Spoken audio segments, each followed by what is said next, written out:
প্রিয় দর্শক, সবাইকে শুভেচ্ছা এবং আমন্ত্রণ জানিয়ে শুরু করছি এসএটিভির প্রতিদিনের সান্ধ্যকালীন আয়োজন বেলা শেষে। আপনাদের সাথে আছি আমি অর্চি রহমান এবং বরাবরের মতো আজকেও হাজির হয়েছি নতুন একজন অতিথি নিয়ে।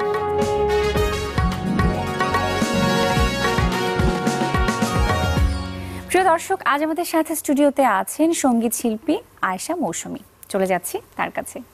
কেমন আছেন আয়েশা? খুব ভালো আছি, আপনি কেমন আছেন? অনেক ভালো আছি এবং প্রতিবারই যখন দেখা হয় অনেক ভালো থাকি। চমৎকার একটা আড্ডা হয়, গান হয়, গল্প হয়। এনজয় করি আপনার সাথে আড্ডা দিতে। বাহ, আজকেও আশা করছি সেরকমই হবে। নতুন একটা গান নিয়ে আগে কথা বলতে চাই, যেটা কয়েকদিন আগে রিলিজ হয়েছে 3 তারিখে, মন। সেটা নিয়েই আগে শুনি, কেমন লাগছে নতুন একটা গান, কেমন রেসপন্স? আমার তো ঈদ ঈদ লাগে সবসময়, আমি যখন তারপরে আবার ঈদের আগে আগে। হ্যাঁ একদম। আবার এই গানটা আমি ঈদ উপলক্ষেই আমার দর্শকের জন্য করা হয়েছিল। আচ্ছা, ঈদ ছাড়াও যখনই গান করি তখনও একটা ঈদ ঈদ লাগে আমার কাছে। এনিওয়ে, এই গানটা হচ্ছে মূলত মন তত্ত্ব নিয়ে। আচ্ছা, মন তত্ত্ব। এটা গানটা লিখেছেন অটোমোনাল মুন, সুর-সঙ্গীত ওনারই করা। মূলত আমার একটা প্ল্যান ছিল যে আমার প্রত্যেকটা গানেরই কোনো না কোনো মেসেজ থাকে। আমি এরকম লিরিক্স গুলোই পছন্দ করি। আমি ভাইয়াকে বললাম যে আমরা আড্ডা দিচ্ছিলাম যে আমি এরকম একটা গান চাই, লাইক মন কিন্তু খুব ইম্পর্টেন্ট একটা জিনিস। হ্যাঁ, এইটাকে খুব বুঝে শুনে দিতে হবে, খুব বুঝে শুনে, যাকে তাকে মন দিলে সমস্যা। তো এইরকম কিছু কথার কথা বলছিলাম মুন ভাইয়ের সাথে। তো আমি সেই সুবাদেই তার সাথে আলাপ করলাম যে ভাই আমাকে একটা গান করে দিতে হবে। বলে আচ্ছা তুই আয়, আমি দেখি যে কি তোর জন্য ভাল লাগে। তখন আমরা গেলাম, যাওয়ার পরে উনি আমার গান শুনলো। এর আগে উনি কখনো ওইভাবে আমার গান সামনাসামনি শুনেনি, হয়তো ইউটিউবে বা টিভিতে শুনেছে। দেন গান শোনানোর পরে বললো যে তুই কি চাস, তুই যেটা ভালোবাসিস ওইটা করবো। আচ্ছা। দেন আমি ওনাকে বললাম যে আমি এই রকম কনসেপ্টের উপর একটা গান চাই। তখন সে জাস্ট 30 মিনিটসের মধ্যে গানটা লিখে ফেললো। আর একদম ইনস্ট্যান্ট, একদম জাস্ট আমি ওনাকে আইডিয়াটা বললাম আর উনি গানটা লিখে ফেললো। মানে হি সুপার ট্যালেন্টেড, মাশাআল্লাহ। তো সেই থেকে আমি খুব এক্সাইটেড ছিলাম, কারণ এটা আমারই মনের কথা, যে এটা আমার গানের মধ্যে বলা হয়েছে। আর সবাই খুব পছন্দও করেছে, এই জন্য মানে আমি খুবই বেশি হ্যাপি। মন নিয়ে করিস না খেলা, মন নিয়ে করিস না খেলা, পাবি না মনে হারালে। মন নিয়ে কি হেলা ফেলা চহলে, লোকে বলে মন নিয়ে কি হেলা ফেলা চহলে।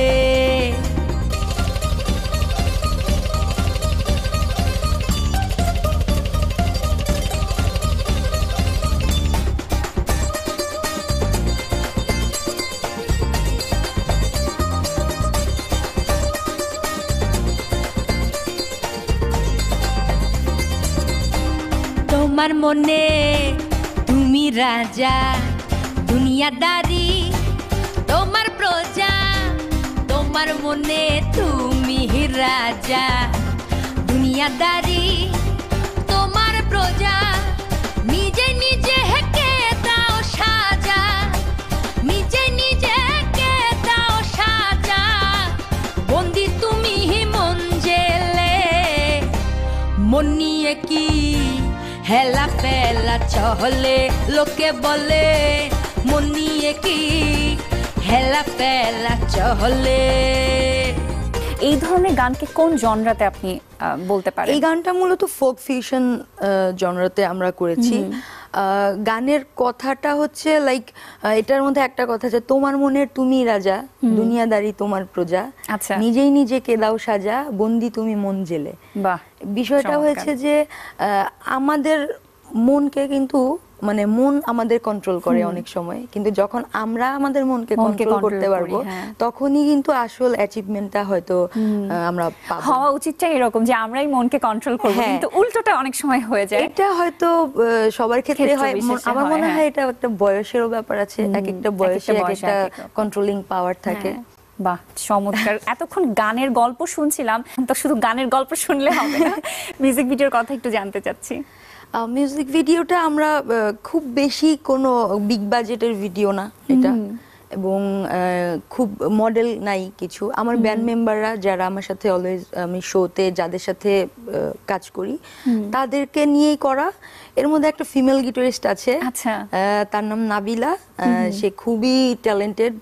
ওকে নিয়ে এবার প্রথম আমি কাজ করলাম, এন্ড আমার ইচ্ছা আছে যে আমার ব্যান্ডে ওকে নেয়ার জন্য, যদি সে রাজি হয় আর কি।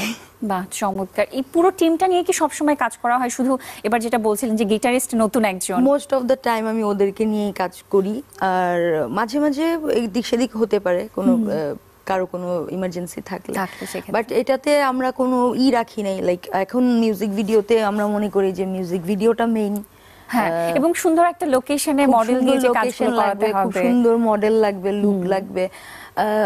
আমার মনে হয় হ্যাঁ এটা হতে পারে, কিন্তু গানের কনসেপ্টের উপরে এটা হতে পারে, বা গানের ডিমান্ড, বা আমি কি চাই। আমি মূলত আমার গানটা শোনাতে চাই মানুষকে, আমাকে দেখানোর চেয়ে বেশি। সো এবং মানুষ অনেক পছন্দও করেছে। আর এটা হয় না যে লক্ষ লক্ষ ভিউ এর একটা ব্যাপার। আমার এই গানটাতে একদম খুব লক্ষ লক্ষ ভিউ হয়েছে তা না, বাট যে কয়েকজন করেছে তাদের কমেন্ট গুলো আমি যখন পড়ি তখন আমি আরো ইন্সপিরেশন পাই যে না, আমাকে হয়তো আমার কাজ ভালো হচ্ছে। আর আমরা যারা নিউ জেনারেশন, আমাদের একটা প্রবলেম বলেন, দুঃখ বলেন, ভয় বলেন, সেটা হচ্ছে যে আমাদের গানটা কি ওরা নিবে, আমাদের গানটা কি শুনবে। আমরা মূলত দর্শকের জন্য গান করি আসলে, কিন্তু দর্শকের মতামত যদি আমরা নেই, মানে দর্শকের টেস্ট অনুযায়ী যদি আমরা গান করতে চাই, তাহলে কিন্তু আমরা কখনোই মানে একটা নতুন কিছু দিতে পারবো না, বা নিজের মন মতো, যে আর্টিস্টের যে একটা ক্ষুধা, আলটিমেটলি আমার ভেতরে হয়তো একটা ক্রিয়েটিভিটি আছে, আপনার ভেতরে একটা আছে। সো আপনি যখন আপনার কাজটাকে 100% দিয়ে একজনকে দিবেন, হয়তো সেই কাজটা সবাই পছন্দ করবে না, বাট কখনোই একজনের কাজ সবাই পছন্দ করে না, আবার সবাই অপছন্দ করে না। সো আমি মনে করি যে আমাকে আমার 100% দিয়ে কাজ করতে হবে, এবং যারা আমাকে ভালোবাসবে আমি হয়তো তাদের জন্যই গান করছি। এই অনুভূতির কথাটা আমি জানতে চাইবো, তবে ছোট্ট একটা বিরতির পরে। অবশ্যই। প্রিয় দর্শক, নিয়ে নিচ্ছে এখানে ছোট্ট একটা বিরতি, ফিরে আসছি আবার আমাদের আজকের অতিথির কাছে, আমাদের সাথেই থাকবেন।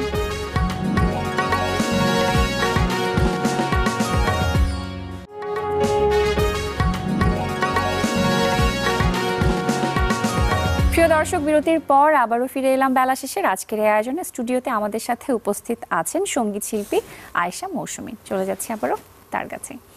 যে ব্যাপারটা নিয়ে আমি জানতে চাচ্ছিলাম, যে ইনস্ট্যান্ট যে ফিডব্যাকটা আপনারা পাচ্ছেন এবং দেশ বিদেশ থেকে সবাই যে ভালোবাসার কথা জানাচ্ছেন, আমাদের পার্শ্ববর্তী দেশ থেকেও আমরা খুব বেশি দেখি, তারা কিন্তু আমাদের গান এবং নাটক অনেক বেশি ফলো করে। সেই অনুভূতিগুলো আসলে কেমন কাজ করে? ভালো কমেন্টগুলো আমাদের ইন্সপায়ার করে, আর খারাপ কমেন্ট যেগুলো, সেগুলো আমি খারাপ অর্থে নেই না, ওইটা আমি এই অর্থে নেই যে হয়তো আমার এখানে কোনো ল্যাকিংস আছে কিনা, সেটা আমি আরেকবার রিচেক করি, দেন আমি আবার ট্রাই করি ওটাকে রিকভার করার জন্য।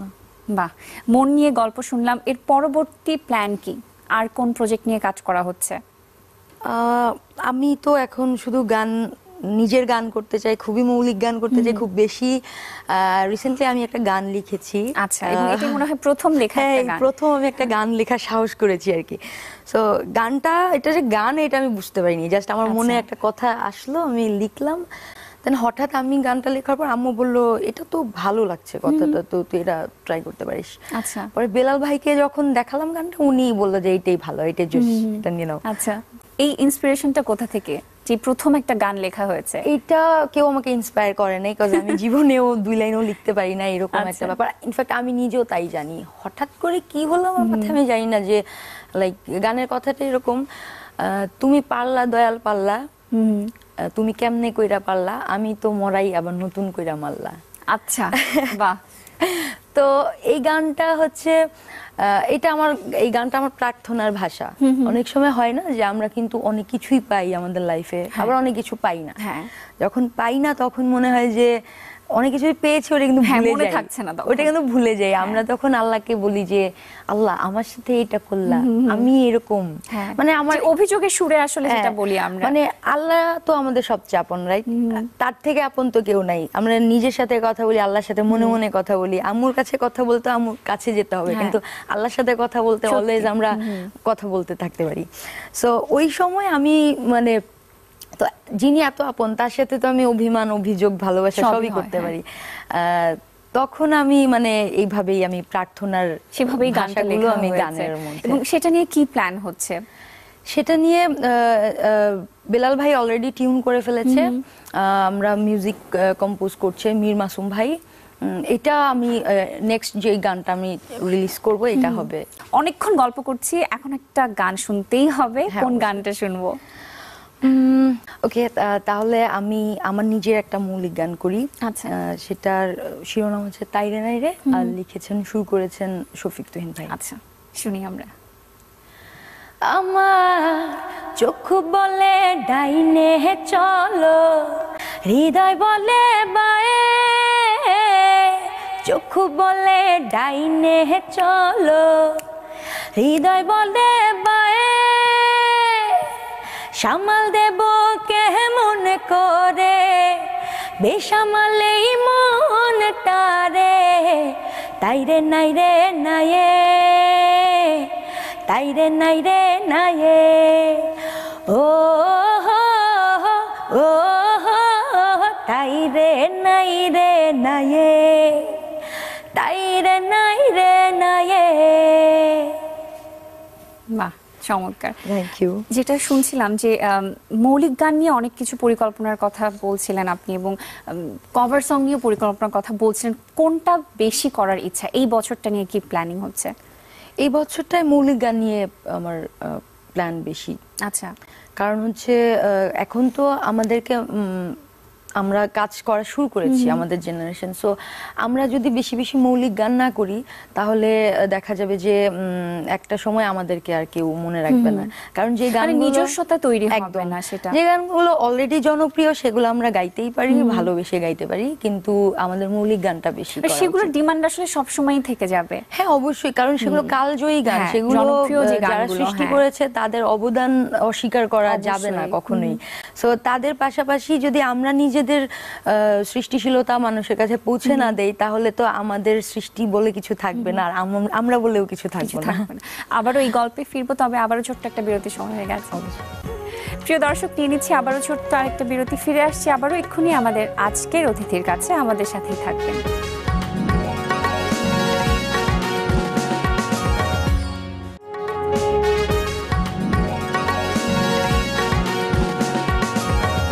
প্রিয় দর্শক, বিরতির পর আবারও ফিরে এলাম বেলা শেষের আজকের এই আয়োজনে। আপনাদের সাথে আছি আমি অর্চি রহমান, এবং আমাদের সাথে স্টুডিওতে আছেন সঙ্গীত শিল্পী আয়েশা মৌসুমী। কথা বলছিলাম তার সাথে, চলে যাচ্ছি আবারও তার কাছেই।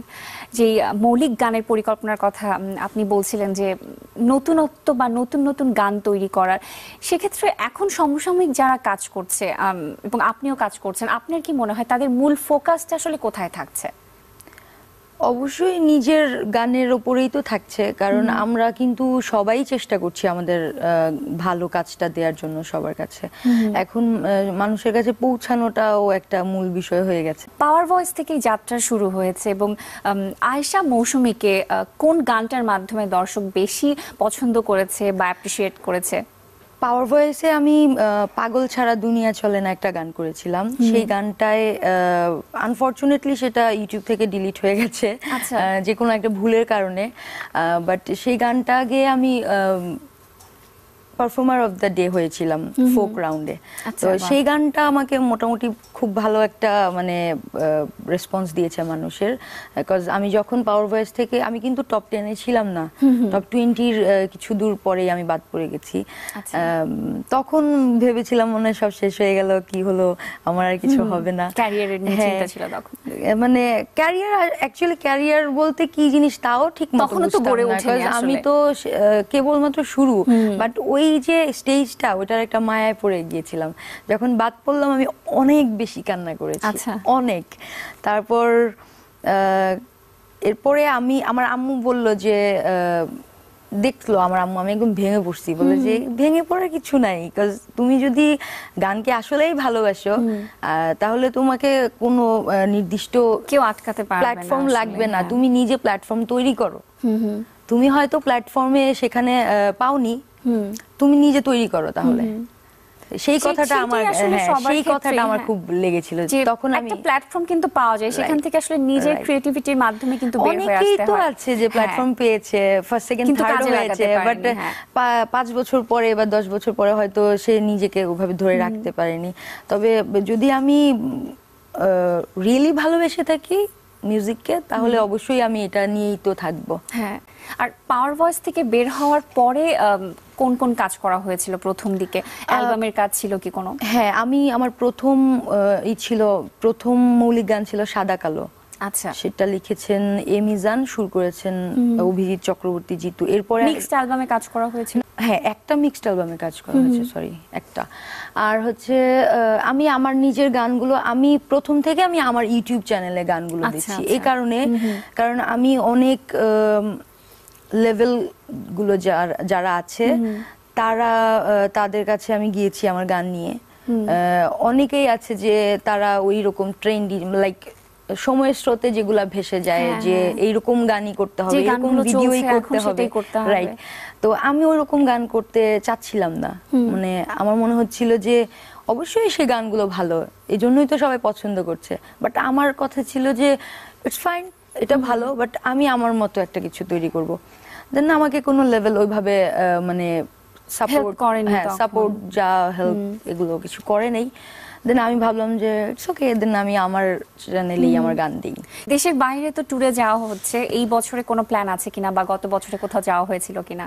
হ্যাঁ, গত বছরে বেশ কয়েকটা ট্যুর ছিল। লাস্ট ট্যুরটা ছিল সিঙ্গাপুরে।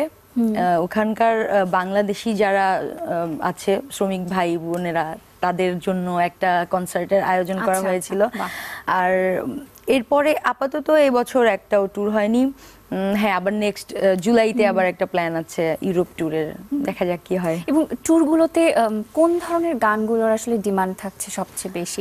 নিজের মৌলিক গানগুলো, না সেই জনপ্রিয় যে পুরোনো দিনের গানগুলো আছে সেগুলো নিয়ে? জনপ্রিয় গানের সাথে তো কখনোই আমি আমাকে ওইভাবে কম্পেয়ার করতে পারবো না। তবে ফোক গানের ইটা বেশি, ডিমান্ডটা খুব বেশি ওখানে। আর আমিও ফোক ফিউশন গানই করি। ফোক ফিউশন বলতে আমি ফোক গানটা আমার মতো, আমার টেস্টে আমি ব্লেন্ড করার চেষ্টা করি। তো সেখান থেকেও কিছু কিছু গান, যা অনেকেই আছে ওখানে, লাইক আমার একটা গান আছে প্রেমিকারও পৌষ মাস।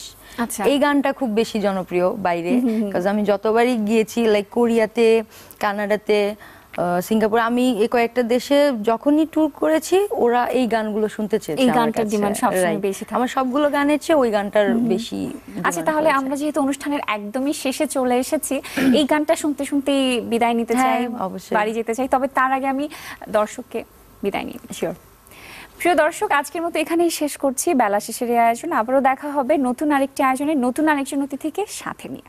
সে পর্যন্ত আপনারা সবাই ভালো থাকবেন, সুন্দর থাকবেন, সুস্থ থাকবেন, এসটিভির পর্দায় চোখ রাখবেন। এবং আপনাকে অনেক অনেক ধন্যবাদ জানাচ্ছি, নতুন নতুন কাজগুলো সম্পর্কে জানতে পারলাম। এবং এখন একটা গান শুনবো, যেটা বলছিলাম সেই গানটা। হ্যাঁ, অবশ্যই। আর আপনাকে অনেক ধন্যবাদ, এসটিভিকে অনেক ধন্যবাদ, আমাকে সবসময় আমার নতুন কাজগুলো তারা উপস্থাপন করে, এই জন্য অনেক অনেক কৃতজ্ঞতা। আমি আমার গানটা দিয়ে, এই গানটা লিখেছিলেন কবির বকুল ভাই, আর সুর সঙ্গীত ছিল শওকত আলী ইমন ভাই। শোনাচ্ছি। ঠিক আছে। দুয়ে দুয়ে লিখলাম, কি ভুলে আমি 5, দেরি করে জানলাম সে গভীর জলের মাছ।